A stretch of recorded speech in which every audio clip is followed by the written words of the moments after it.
श्री सिद्धगिरी संस्थान कनेरी कोल्हापूर आणि पर्यटन मंत्रालय महाराष्ट्र यांच्या वतीने 31 मार्च ते 4 एप्रिल या कालावधीत सिद्धगिरी कारागिरी महाकुंभ आयोजित करण्यात आला आहे।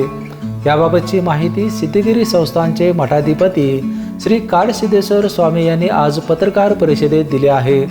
या महाकुंभमध्ये 17 राज्यातील 200 कलाकार आपल्या कलेचे प्रात्यक्षिक सादर करणार आहेत। या कलेच्या वस्तूंची विक्री देखील या ठिकाणी होणार आहे। टेराकोटा, मातीची ज्वेलरी, खेळणी, एम्ब्रॉयडरी, चित्रकला, हस्तकला अशा विविध प्रकारच्या कला महाकुंभमध्ये पाहायला मिळणार आहेत। मेक इन इंडियाला प्रोत्साहन देण्यासाठी हा महाकुंभ आयोजित केला असून सर्वांनी लाभ घ्यावा असे आवाहन मठाधिपती यांनी केले आहे।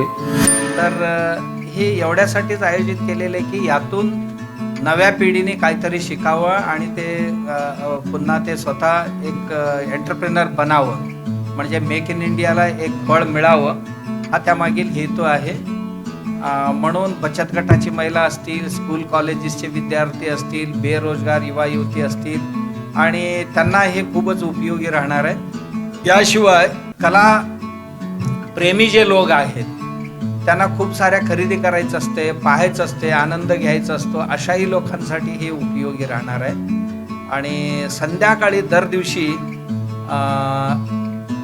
6 ते 8 या कालावधीत सांस्कृतिक कार्यक्रम सुद्धा आहेत, ज्यामध्ये वेगवेगळ्या वाद्यांची स्पर्धा ठेवलेली आहे। आपण हलगी वादन आहे, डोल वादन आहेत, धनगरी ओव्या आहेत आणि त्यानंतर सकाळपासून रात्रीपर्यंतची आमची मराठी संस्कृतीची जे कार्यक्रम आहेत ती आहेत आणि दशावतारसारखे नाटकसुद्धा आपण जे कोकणात होतात आपल्याकडे बोलवले त्यांना त्याही होतील।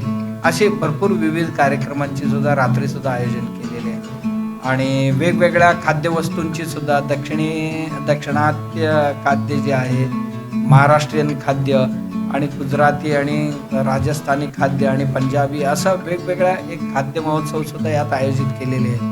या सर्व कार्यक्रमाचा लाभ सर्वांनी घ्यावं अशी मी सर्वांना विनंती। यावेळी सिद्धगिरी संस्थान मठाचे कार्यकारी संचालक यशोवर्धन बारामतीकर, मुख्य कार्यकारी अधिकारी GP वडड, विक्रम पाटील, प्रल्हाद जाधव, विवेक सिद्ध, दयानंद डोंगरे, प्रसाद नेवरेकर, राकेश पाटील, दिवाकर पाटील, पुनीत मुचंडे आदी उपस्थित होते।